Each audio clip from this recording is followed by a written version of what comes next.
8. अर्श, ये कहानी है 13th सेंचुरी यूरोप की। बोहेमिया, जो आज के जमाने में चेक रिपब्लिक है, वहाँ एक मोनेस्ट्री थी जहाँ पे थे प्रीस्ट हरमन रेक्लूस।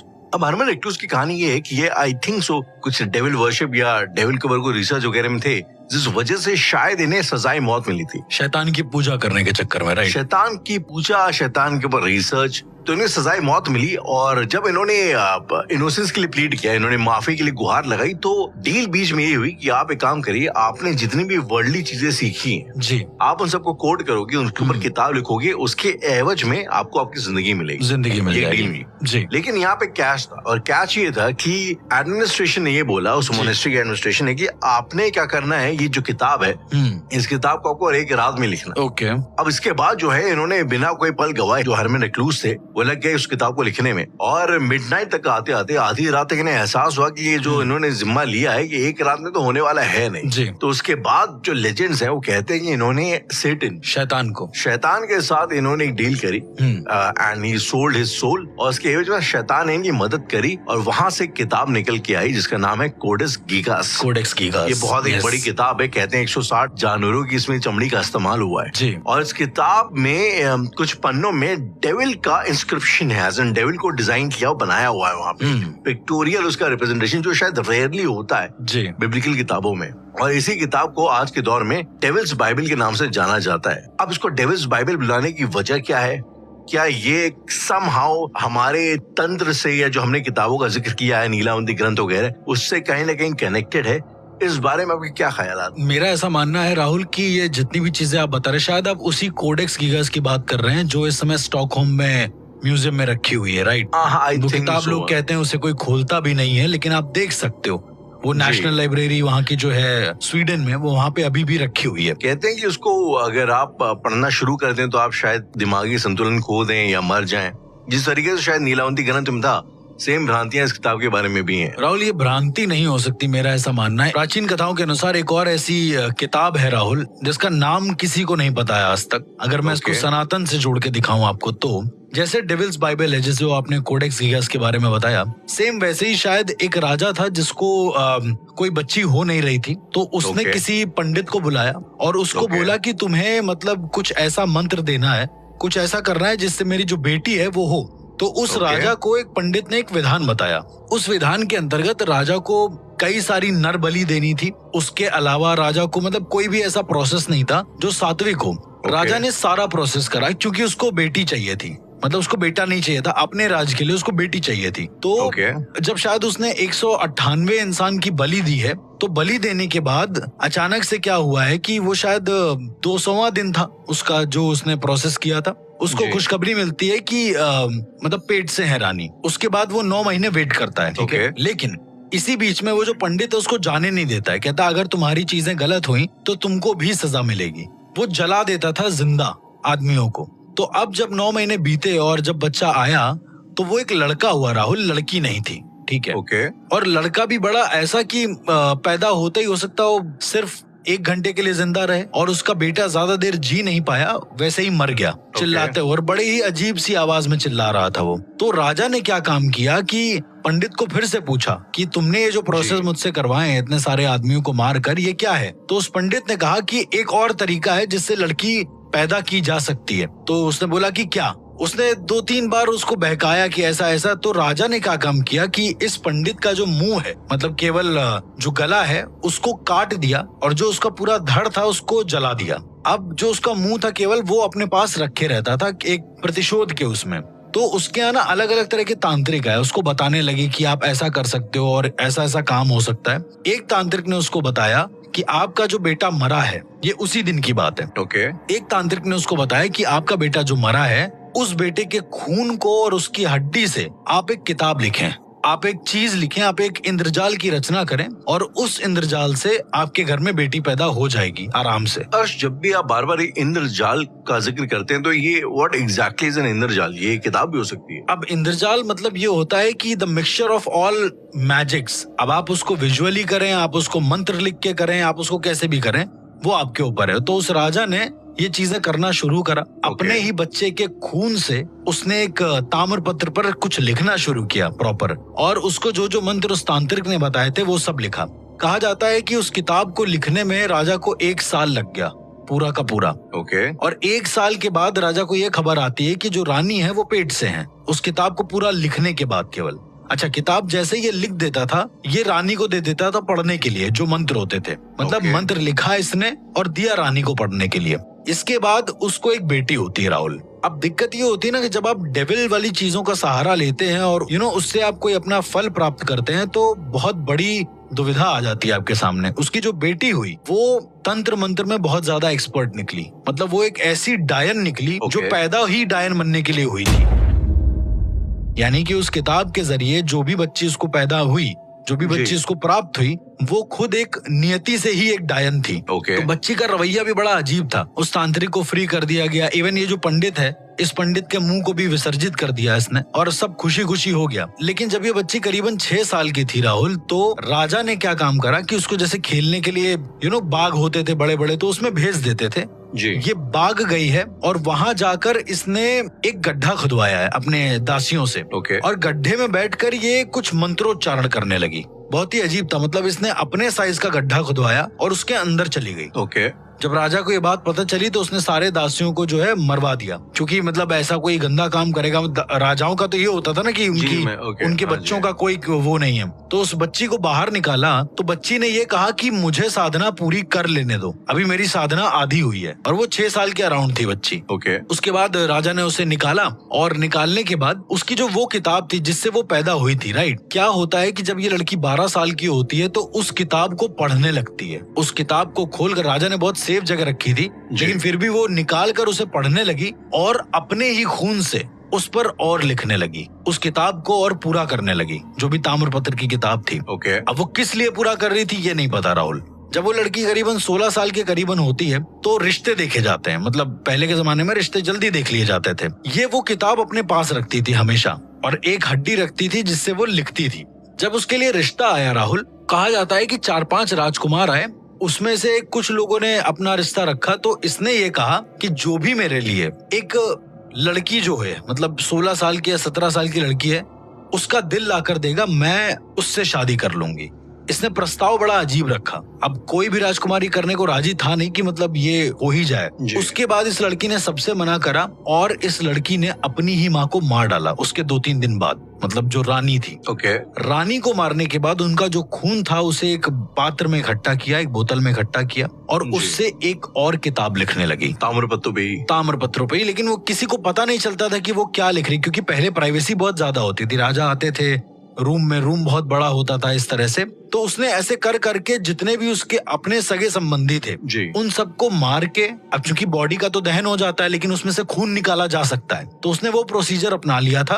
खून सबके इकट्ठा थे उसके पास। राहुल, कहा जाता है कि अमावस्या को वो जो लड़की थी वो सबके खून से नहा रही है, ऐसा किसी ने देखा वहां पर। और नहाने के बाद मंत्रोच्चारण कर रही है, कह रही है अब मैं अमर हो जाऊंगी। अगेन ये अमृत वाला कॉन्सेप्ट आ गया राहुल। जब राजा को ये बात पता चलती है और वो तांत्रिकों से पता करवाता है कि ये क्या है, तो तांत्रिक कहते हैं कि जो किताब आपने लिखी थी उसका असर अधूरा रह गया था। असल में ये जो पैदा हुई है ये डायन या फिर चुड़ैल बनने के लिए ही पैदा हुई है। और राजा को इस बात से बहुत धक्का लगता है क्योंकि उसे अपनी बेटी चाहिए थी समहाउ। तो राजा क्या काम करता है, उस किताब के साथ जिसमें दहन करता था आदमियों का, जिसमें सारे इंसानों को जलाता था, उसी में वो उस किताब के साथ कूद जाता है। राजा कूद जाता है? राजा अपनी बेटी को फेंक देता है? नहीं, वो खुद कूद जाता है। तो अल्टीमेटली कहा जाता है कि वो जो किला है वो उसी चुड़ैल से पोजेस है आज भी, जिसने वो किताबें लिखी थी। और धीरे धीरे उस महल में सारे लोग भाग गए, कुछ लोग मर गए, लेकिन आज भी कहा जाता है कि वहाँ पर एक जो चुड़ैल है वो खून से नहाई हुई दिखती है और कुछ मंत्रोच्चारण कर रही होती है। शायद वो अपनी किताब आज भी ढूंढ रही है राहुल, जिस किताब को लेकर वो राजा अग्निकुंड में कूद गया था। शायद वो किताब आज भी ढूंढ रही है और उसको इंतजार है कि कोई वहाँ पर जाए और खून से वो किताब फिर लिखे, वो मंत्रों को फिर से लिखे। तो शायद ये डेविल्स बाइबल जैसा ही कुछ कॉन्सेप्ट है। अगर मैं गलत नहीं हूँ तो कोडेक्स गीगस जैसा। इस कहानी से समझ में आता है कि हिस्ट्री शायद हमारी समझ से ज्यादा वेयर्ड है। हमें कितनी सारी चीजें अभी भी मौजूद हैं पर हमें जो पता डिस्कवर करने के लिए बाकी है, हमें पता नहीं है। लेकिन अर्श, अगर आप कॉमन सेंस के हिसाब से इन चीजों को समझने की कोशिश करें तो कहीं ना कहीं मुझे माइथोलॉजी एक तरीके का सिम्बलिज्म लगती है लोगों को आसानी से समझाने के लिए। मैं अगर कोडेक्स गीगस के हिसाब से ही क्रिश्चियनिटी को समझने की कोशिश करूं तो क्रिश्चियनिटी में बेसिकली 7 सिंस बताए गए और वो 7 सिंस हैं pride, greed, lust, envy, gluttony, wrath, sloth. Basically आपका घमंड, अहंकार, लालच, हवस, ईर्ष्या, ग्लूटनी आई थिंक है भूख, जबरदस्ती की भूख, रात है भयानक गुस्सा और स्लॉथ है आलस्य, लेजीनेस। और उन्होंने हर एक सिन के लिए एक डेविल को इजाद किया हुआ है लोगों की आसानी के लिए। प्राइड के लिए फिर चाहे लूसीफर हो, चाहे मैमोन हो, चाहे एस्मोडेउस हो, चाहे सेटन हो, चाहे बेल्फेगोर हो, ये सारे जितने भी डेविल्स हैं ये कहीं ना कहीं जो है डिनोट करते हैं हमारी खुद की गलतियों को, हमारे खुद के सिंस को। जिस तरह से रावण के 10 सिर हमारे 10, जिस तरीके से रावण के 10 सर, हमारा इस पे डिस्कशन हुआ था कि लोगों के जो 9 रस और 1 सर होता है, इमोशंस होती हैं, उसको डिनोट करते हैं। और ये कह देना कि वो जो है कनेक्टेड होता है आपके नेवल के साथ, एज एन आपके पेट में कौन सा चक्र होता है, मूलाधार चक्र से कनेक्टेड होते हैं और वो आपकी लाइफ को डिफाइन करते हैं। तो सिमिलरली मुझे ऐसा लगता है कि शायद कहने का रीजन ये है कि ये जो पर्टिकुलर सिंस हैं ये अगर आपने गिवन कर दिया इनके अंदर, अगर आपने खुद को रोका नहीं जेलसी करने से, चाहे एनवी करने से, आप कहने के इन डेविल्स के शिकार हो जाएंगे। तो आई मीन कहने कहीं ये शायद उतना पैरानॉर्मल भी ना हो, शायद ये नॉर्मल चीजों को समझाने का पैरानॉर्मल तरीका हो, एक तरीका हो। लेकिन बात वही है कि ये चीजें एक घुमाव तब ले लेती हैं जब बात आती है एक्सोर्सिज्म की। ये पोजीशन वहां पे भी होते हैं, एक्सोर्सिज्म वहां पे भी होता है और वहां पे भी एक्सोर्सिज्म के तरीके, वहां पे जो मैंने नोटिस किया इस किताब के हिसाब से कि 6-7 तरीके हैं और जो सबसे आजकल जो सबसे प्रेवलेंट तरीका है, जो कैथोलिज्म का तरीका है,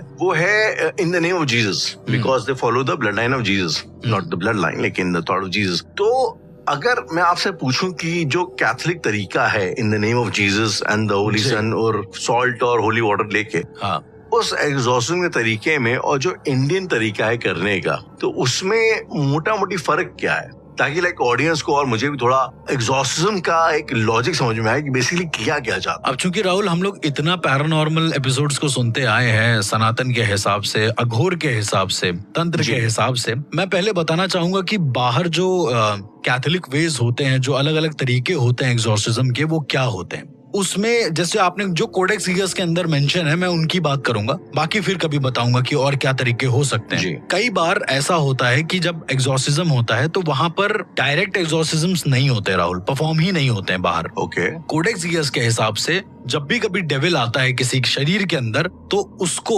इनटू द नेम, मतलब जैसे हमारे में साबर मंत्र होते हैं राहुल, आन दी जाती है कि आपको हनुमान जी की आन, आपको गुरु गोरखनाथ की आन, ठीक उसी तरीके से इसमें ये बोला जाता है into the name of the father and of the son and of the Jesus Christ. उनको इस तरह से बोलते हैं, इस तरह से कमांड करते हैं, ये बताते हैं कि do not trespass our daily life और डेली ब्रेड, ऐसा करके तब जाकर वो जो चीजें हैं, जो स्पिरिट है, वो उस चीज को सुनती है। लेकिन इस तरीके में सबसे ज्यादा जो खौफनाक होता है वो ये होता है कि आपकी मौत भी हो सकती है ड्यूरिंग एक्सॉर्सिज्म। राइट, जैसे कि हमने कई केसेस में एनलीज मिशेल वाले केस में देखा भी था ड्यूरिंग एक्सॉर्सिज्म। तभी हमने शायद आई थिंक आई रिमेम्बर कुछ एक आध केसेस ऐसे देखे हुए थे। एनलीज मिशेल का केस देखा था, हैना ग्रेस का केस देखा था, इस तरह से जो क्या बोलते हैं, आपको नहीं पता होगा। लेट सपोज मैं वहां पर रहता हूँ राहुल, और मैंने सब चीजें सीखी। मैं किसी धर्म को या फिर किसी समुदाय को वो नहीं कर रहा हूँ कि उनका तरीका गलत है, दे आर वेरी गुड, वो उनका बोलने का तरीका है। मैं बस ये बोल रहा हूँ कि यदि जैसे अपने धर्म में क्या है कि कोई साधक बन के कुछ चीजें कर सकता है, राइट जी, लेकिन वहां पर ऐसा नहीं है राहुल। अगर आप उस चीज के लिए प्री डेस्टिन्ड नहीं होते हैं बचपन से ही,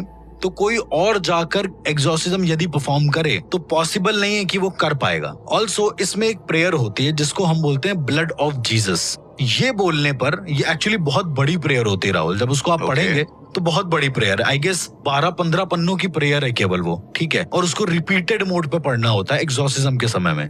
कई बार ऐसा होता है कि जो ऐसे डेविल्स होते हैं, मैं वहां के डेविल्स की बात कर रहा हूँ, जो वहां की एनर्जीज होती है, मैं उनकी बात कर रहा हूँ, वो अपना नाम कभी बताते ही नहीं है सही। तो मोस्टली क्या होता है कि वो लोग जो प्रोसीजर करते हैं एक्सॉर्सिज्म का, जिसको भी निकालने का प्रोसीजर करते हैं वो हो ही नहीं पाता, पॉसिबल ही नहीं हो पाता है। ओके राहुल, आपको याद है अपने जो मैंने पैरानॉर्मल एपिसोड्स थे उसमें मैंने बताया था एक गूंगन मसानी होती है, राइट? जी। जो बता ही नहीं पाती कि वो क्या है, जो बोल ही नहीं पाती है। तो लेट सपोज कोई ऐसी एंटिटी राहुल वहां पर जो इंसान को या जो पैरानॉर्मल एक्सपर्ट है उसको कह दे कि उसे पता ही नहीं कि वो क्या है, तो तुम एग्जॉर्सिज्म करोगे किस चीज का?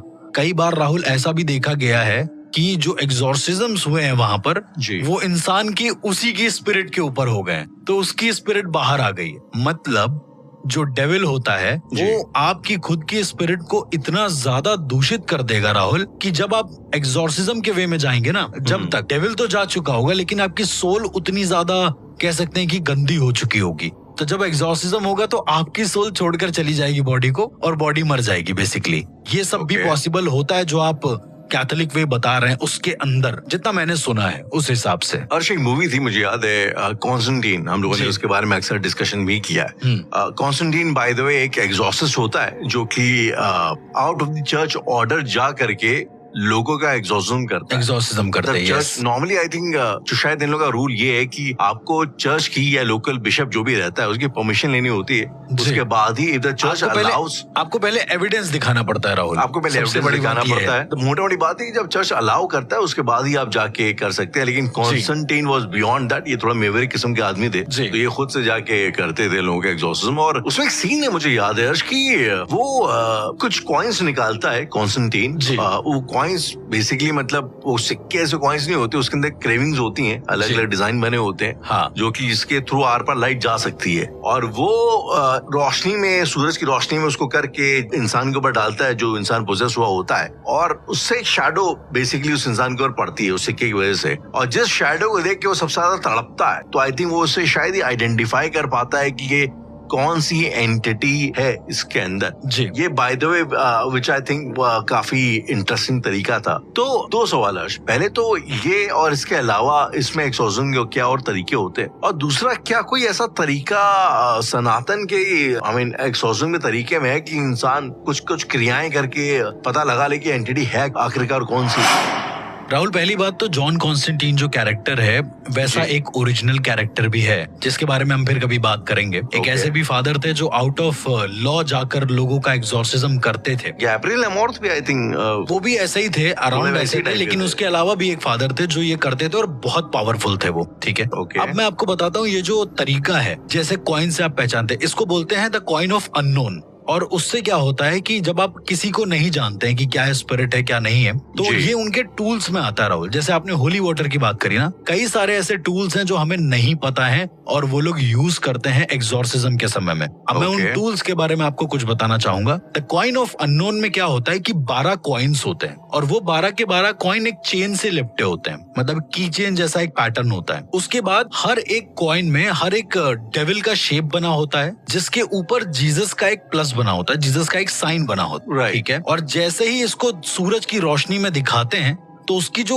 छाया पड़ती है, क्योंकि कॉइन बीच से खोखला होता है, तो जो भी छाया पड़ती है पोजेस इंसान के ऊपर, तो अगर वो लेट सपोज एस्मोडियस है, लेट सपोज कोई लिलिथ है या किसी भी तरह का डेविल है, तो जो डेविल का उसमें सिंबल बना होगा अलॉन्ग विद द क्रॉस, वो डेविल बोल पड़ेगा उसके अंदर से। ये लेट सपोज एक इंसान के अंदर लिलिथ है लेकिन एस्मोडियस का सिंबल दिखाया जा रहा है, तो वो नहीं बोलेगा, वो लिलिथ के ही सिंबल पे बोलेगा, वो तड़पने लगेगा अचानक से, क्योंकि इन एंटिटीज के पास ये ताकत होती है कि यदि तुम इनको पहचान नहीं पाए राहुल, तो तुम हल भी नहीं निकाल पाओगे और ये मार के चली जाएंगी। ऐसी एंटिटीज होती, जैसे अपने धर्म के हिसाब से 7 असुर होते हैं बहुत ज्यादा ताकतवर, जिसके बारे में हम फिर कभी बताएंगे। तो वो 7 असुरों का भी सिनेरियो यही है। उसमें से एक अंधक भी है, जिसे हम लोग सबसे पहला असुर मानते हैं, जो सबसे खतरनाक, सबसे खतरनाक जो असुर था। तो उसी तरीके से क्रिश्चियनिटी में डेविल्स का कॉन्सेप्ट है, लेकिन जो डेविल होते हैं यहाँ पर इंसानों को पोजेस करते हैं, मतलब आप करवा सकते हैं पोजेस ऐसा करके। ऐसे ही जो मैंने पजूजू के बारे में आपको एक बार बताया था, जिसे डेमन ऑफ विंड बोलते हैं, तो वो भी एक किंग होता है बेसिकली, वो भी पोजेस करता है लोगों को। ऐसा कहा जाता है राहुल, क्रिश्चियनिटी के हिसाब से जो एग्जॉर्सिज्म के वेज होते हैं, यदि कॉइन्स के थ्रू उसने पहचान लिया तो ठीक है, यदि वो लूसीफर हुआ राहुल, क्योंकि इंडिया में तो ऐसे केसेस नहीं सुनने को मिलेंगे, लेकिन जो लूसीफर हुआ तो वो जो क्रॉस होगा वो पकड़ लेते हैं वो लोग, मतलब उस एग्जॉर्सिस्ट को मारने की पूरी कोशिश करता है लूसीफर, खत्म कर देता है। 90% केसेस में। ओके। एक और टूल होता है राहुल इनके पास, उसको बोलते हैं रिवर्स क्रॉस। तो वो रिवर्स क्रॉस क्या करते हैं, वो सिर्फ तभी निकालते हैं जब किसी आत्मा को पहचानना होता है। लेट्स सपोज रात का समय है, अब धूप तो है नहीं, तो वो किस तरह से पहचानेंगे, पॉइंट ऑफ अननोन भी काम नहीं करेगा, जो कॉइन्स होते हैं जी, उस समय वो लोग रिवर्स क्रॉस का इस्तेमाल करते हैं। और इस्तेमाल करते समय वो बोलते हैं into the name of Lucifer and his son and their all evil spirit, Lucifer commands you to reveal your name। तो वो उल्टे क्रॉस का मतलब होता है डेविल का साइन, और लूसीफर की आन दी जाती है। एग्जैक्टली, और लूसीफर की आन दी जाती है कि तुम्हें बताना पड़ेगा कि तुम हो कौन।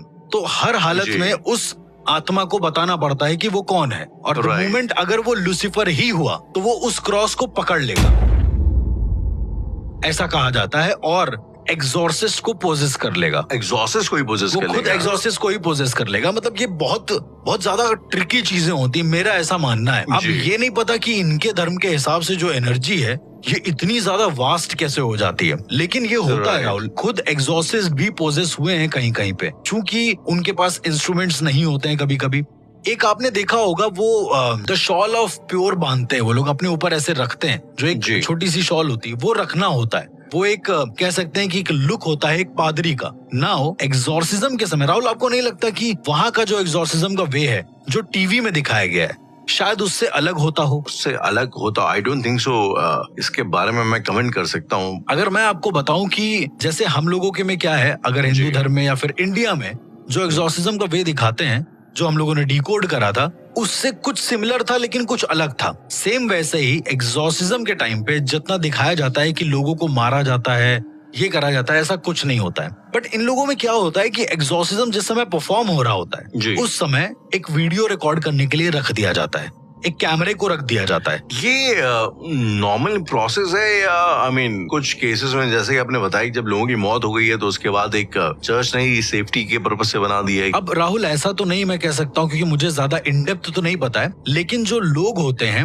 वो जानबूझ के इसलिए रखते हैं, जो एग्जॉर्सिस्ट होते हैं वो इसलिए रखते हैं ताकि कल को यदि बच्ची के साथ कुछ दिक्कत हो जाए या गड़बड़ हो जाए तो इनको ना मतलब धर लिया जाए, वही मतलब कि इनके ऊपर बात ना हो, जो शायद इसके केस में हो भी गया था। एनलीस मिशेल के केस में फादर के साथ यही हुआ था, को जेल ले लोगे थी बाद में। यस, उन्होंने जबकि प्रूफ भी रखे थे अपने पास, और जब उन्होंने प्रूफ सुनाए हैं तो कोर्ट दंग रह गया है वो सुन के। कोर्ट में ट्रायल्स हुए हैं, उन्होंने कोर्ट ट्रायल्स में आ करके वीडियोस को प्ले किया है, तब कहीं जाके लोगों के एनलीस मिशेल की समझ में आई स्टोरी। एमिली रोज नाम रखा था उसमें शायद, एनलीस मिशेल रियल नेम है उसका। तो अभी क्या है राहुल की वहाँ का जो एग्जॉर्सिज्म का तरीका है, उसमें पहली बात तो वो लोग बहुत जल्दी करते नहीं है, लेकिन जब एग्जॉर्सिज्म होता है तो उसका वे कितना भी ब्रूटल जा सकता है। पहले उस बंदे को बैठा लेंगे, उसके हाथ पैर बांध देंगे, जस्ट बिकॉज उनको चैंटिंग के समय कोई दिक्कत ना हो। कई सारे एग्जॉर्सिस्ट का ये मानना है कि जब वो चैंटिंग करते हैं किसी एग्जॉर्सिज्म के समय में, मेरी खुद भी बात हुई है, कुछ ऐसे एग्जॉर्सिस्ट हैं उन लोगों से, उन लोगों का ये कहना है कि जब वो चैंटिंग करते थे तो ऐसा लगता था कि वो लोग, उन लोगों के सामने बहुत सारे, जैसे कोई अर्थक्वेक आ रहा हो, इतनी तेज हिलता है जमीन। अब खैर मेरा तो ऐसा कोई एक्सपीरियंस रहा नहीं है कि जमीन हिलने लगी हो, लेकिन उन लोगों का ऐसा मानना था।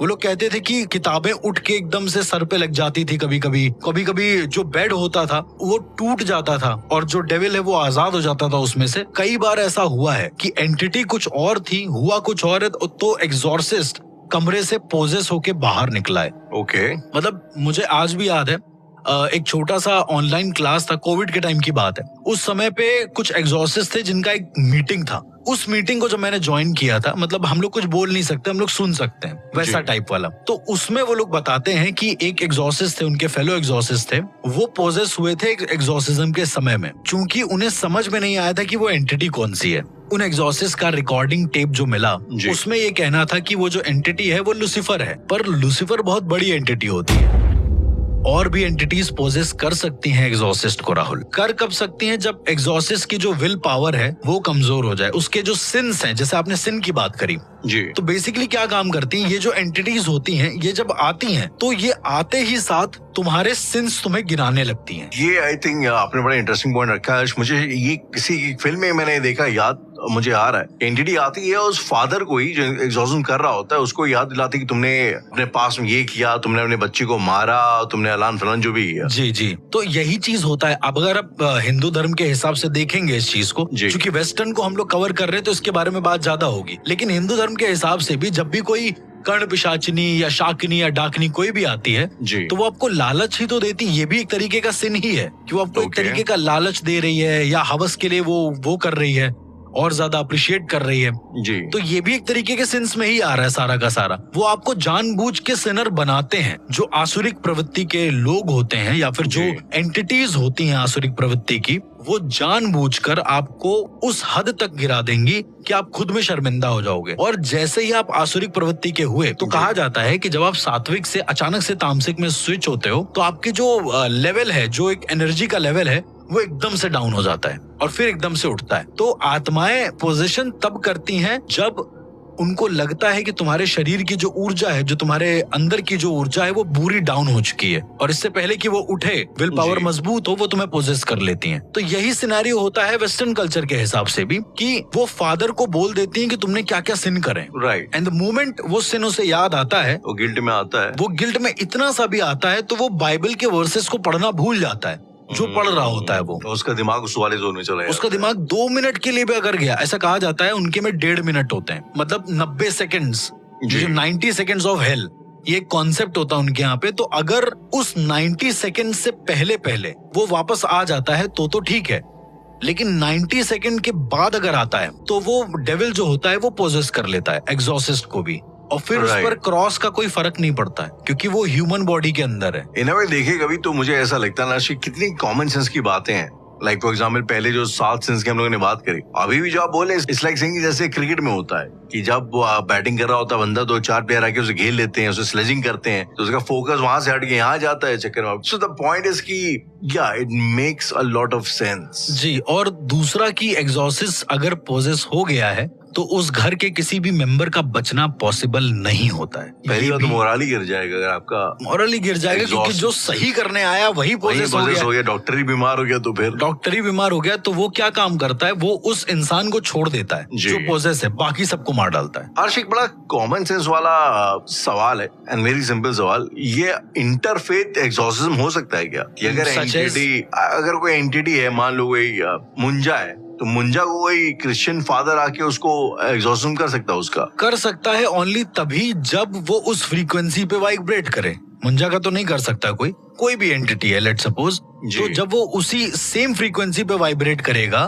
तो हो सकता है। मेरा ये कहने का मतलब है कि हो सकता है, लेकिन उतनी वाइब्रेंसी को मैच कर पाना इज नॉट पॉसिबल इतनी जल्दी। I mean again coming from, मतलब मैं एक लेमैन के हिसाब से अगर आपसे सवाल करूं तो यार मुझे लगता है ज्यादातर की जनता को ऐसा लगता होगा कि ये जो एंटिटीज होती हैं ये तो ऑलमोस्ट यूनिवर्सली सेम होती होंगी, राइट? आई मीन अगर यहाँ है मुंजा जैसी कोई एंटिटी यहाँ है तो आई एम प्रीटी श्योर दुनिया के और कोनों में भी होती होंगी। ऐसा तो नहीं खाली इंडियन बॉर्डर तक सीमित है ये। तो कॉमन सेंस यही कहता है यार कि शायद एंटिटी सेम है लेकिन उसका नाम अलग अलग होगा। जिससे आप यहाँ पिशाच बोल रहे हो, वहाँ पे आप जिन बोल रहे होगे वगैरह वगैरह। तो आपको ऐसा लगता है कि कुछ ऐसे काउंटर पार्ट्स वहाँ पे भी हैं? बिल्कुल है राहुल, सेम फ्रीक्वेंसी के कुछ पार्ट वहाँ पर भी हैं। मैं ये नहीं कह रहा हूँ कि नहीं है, लेकिन उस सेम फ्रीक्वेंसी को, जैसे लेट सपोज हमने यहाँ पर कोई एक लेट सपोज एक माइक है और उसमें हमने एक ऐसा इंटरफेस लगाया है जो 90 हर्ट्ज तक हमें साउंड दे देगा। अच्छा ठीक है, तो ऐसा नहीं है कि ऐसा कोई एम्पलीफायर और बना नहीं होगा, बना होगा पर जरूरी नहीं कि एग्जैक्ट 90 ही हो, सेम वाइब्रेशन पे हो। वो 90 भी हो सकता है, अगर वो हुआ तो एग्जॉर्सिज्म पॉसिबल है, अगर नहीं हुआ तो पॉसिबल नहीं है। और 90% 99% केसेस में हमने ये देखा है कि चूंकि रहन सहन के तरीके अलग हैं, ऊर्जाएं अलग हैं, बात करने का तरीका अलग है, एक वेवलेंथ अलग है, इस वजह से जो एनर्जीज हैं चाहे वो नेगेटिव हो चाहे पॉजिटिव हो, उनका अपीयरेंस भी अलग है, वो सेम नहीं हो सकती है राहुल। अपीयरेंस एज इन उनका एक्सप्रेशन भी अलग है। एक्सप्रेशन भी अलग होगा, बट ऑब्वियस सी बात है। तो अगर एक्सप्रेशन अलग है तो वो उसी सेम फ्रीक्वेंसी के हिसाब से मूव करेंगी या अपनी जगह पर रहेंगी, ना कि हमारे हिसाब से। तो अगर बात फ्रीक्वेंसीज पे ही है अर्श, तो उस हिसाब से देखा जाए तो दुनिया में फिर तो इनफाइनाइट नंबर ऑफ एंटिटीज भी हो सकती हैं, मतलब इतनी जो शायद हम लोग पता भी ना हो अभी भी। बिल्कुल बिल्कुल, अभी भी ऐसी बहुत सारी एंटिटीज हैं जिनके बारे में शायद हमें ना पता हो, और खोज अभी भी जारी है। नए नए डीमंस आते हैं सामने, नए नए चीजों के बारे में पता चलता है। इनफैक्ट अगर कोई नया केसेस आता है मेरे पास तो भी उसमें पता चलता है कि यार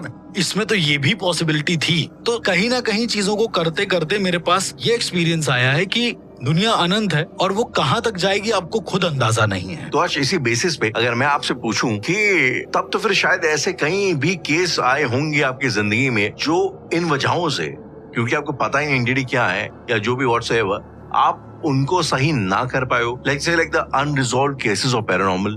बिल्कुल।